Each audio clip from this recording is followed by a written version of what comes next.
This is Brighton TV and this is the match preview for Brighton vs Chelsea and versus Villa in the Cup. As I expected, a lot of young players playing, Potter giving 10 debuts to young players, and I expected that. We had so many injuries, and had this game been 1 week later, I think we definitely wouldn't have played as many young players. We would have played the likes of Bernardo, Scalotto, Jahanbakhsh, who are all coming back from injury. But since Potter wouldn't risk them in this type of game where they might end up aggravating it, which makes sense. We don't want a player who then ends up getting injured for longer than he should because we rush him back. And I think Potter's doing well. And the young players, I think they played really well. And for us, our worst players were our senior players. I think Bong and Button, they were awful versus Villa. But the young players, they did the best they could. And Duffy, as a captain, I think defensively organised them really well. If he wasn't there, I think we would have had an absolute hammering. But he was there, and he kept them in the game defensively, shaped them well. But unfortunately, Duffy is injured. He got a calf injury and might be out for a couple of weeks, which is concerning. So hopefully he will get better and back fit.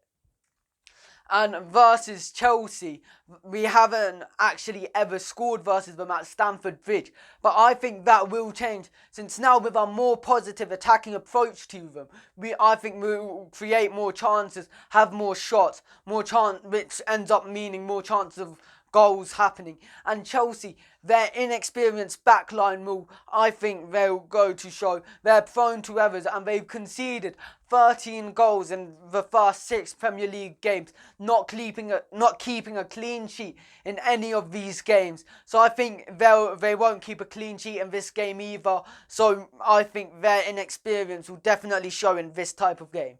And they haven't actually won at home this season. Hopefully it stays like that. Hopefully we give them another, make them drop points at home, with them drawing 2 and losing 1.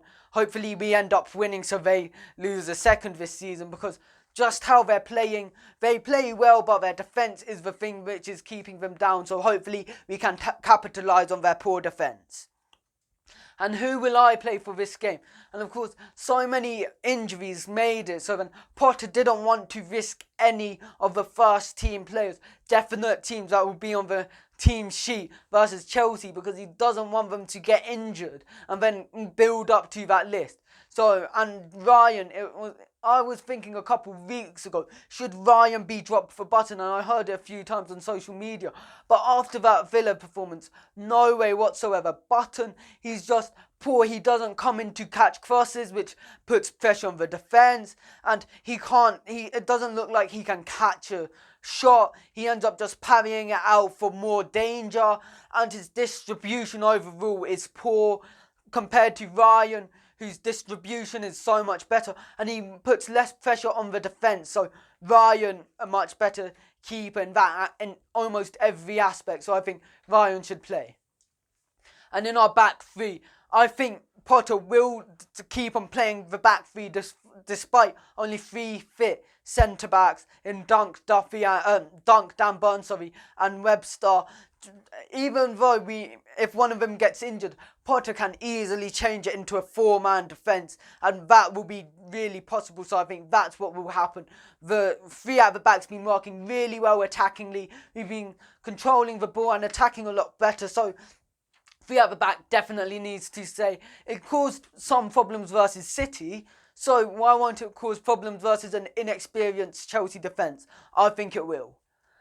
And the wing backs, I think Steven Alzate, left wing back, I was thinking he should have played versus Villa, but I understand why Potter didn't risk him, because he played amazing versus Newcastle in the league away from home.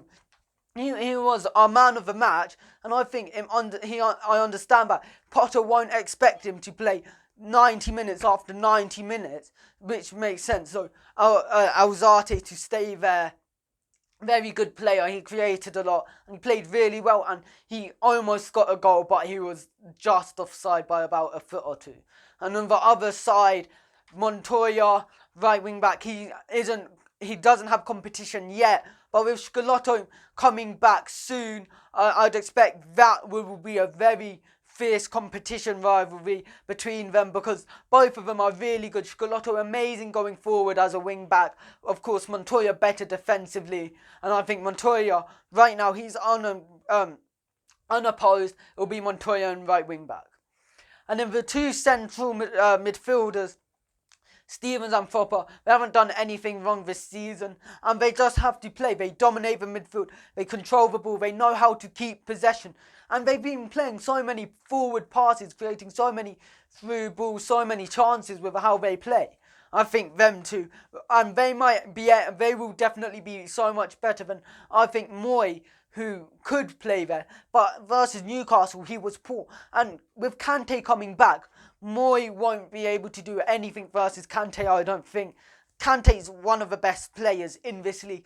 In my opinion, he's the best defensive midfielder in Europe. I don't remember the last time he's made a mistake, and even when he's injured he plays really well, so hopefully he won't play amazing for this game because he just controls the midfield by himself. So let's hope the other midfielders for Chelsea play poor. And in the attacking three, I think two midfielders should play, like Newcastle, to go and help flood the midfield. And I think it should be Pascal Gross, who's, I found out, he created the third most amount of chances in the league after Kevin De Bruyne and Trent Alexander-Arnold, which is incredible. So, Gross, definitely he should play. And Bissouma, I was unimpressed by Moy, but when Bissouma came on, he did something. He created chances, I think, and I think when he did that shot, he just looked like he wasn't scared to shoot and hopefully score. And he wasn't far off. He almost scored. He was very unlucky. And up top, I think it should be Maupay. Murray is coming back from injury, but I don't think he'll start. Murray on himself can't start, but Murray could start with Maupay and Bissouma dropping out. But I think Murray could go and replace Bissouma since Bissouma isn't fully fit. But I think Bissouma can start off the tempo, make the tempo high, and Murray come on to help control the ball near the end, win a few free kicks, and then we can score from there, I think. But also, Connolly. At first I was surprised seeing Connolly get subbed off around about 55th minute versus Villa in the Cup. But now I realise that Potter was resting him so he can be on the bench for this game, which makes sense. Potter wants him to be really fit, but I wanted him to try and increase his confidence, and he was so close versus Villa. And I think he definitely will come on as a sub. He's been creating chance after chance. He's made so many chances just by running in because of his pace. And in the last two games, so close to scoring. But one piece of amazing defending and the woodwork is what kept him out from scoring 2 goals in 2 games. So my score predictions for this match: 2-2. I think it will be a draw. I think Tammy Abraham will score 2. He's just on fire, and Chelsea as a whole, attackingly, on fire. I saw them versus Liverpool. They made mistakes defensively, which is why they conceded to. But attacking-wise, they could have scored so many chances, and they were just unlucky. And I think Abraham, who's one of the best strikers in the league at the moment, made the massive step up from the Championship to the Premier League incredibly well. Abraham will score 2. And for us, I think Maupay will go and score. He created a few chances and he almost scored versus Newcastle. I think he'll score versus an inexperienced Chelsea defence. And I think Aaron Connolly will get subbed on around about the 70th minute. And I really hope he gets his goal. When he gets that Premier League goal, I think he'll click and he'll just be scoring a lot, because he looks like the player who, once in confidence, will score a lot. When he played versus the under-23s at the start of last season, he scored 1, and then all of a sudden he scored a lot and a lot and a lot. And versus in the Premier League, when he started, he had so many chances where one chance a game. Of course, when you have one chance, it's so much pressure, and he's so unlucky. Expert defending's what he isn't used to, and he's been bracing it really well. His speed is something which I think we can capitalise on. I think when I see him, it looks a bit like Izquierdo with how fast he is. He's not as fast as him, but technically, how he shoots the ball is better than Izquierdo. He knows what to do with it. And I think Connolly versus Villa as well, he definitely held up the ball a few times really well, laid it off into somebody in the midfield to have a shot, and they were wide, but what he did in the build-up is definitely very good, and I think he could be a very key player in this match and the rest of the season as a whole. Don't forget to like and subscribe to Brighton TV and follow us on Instagram.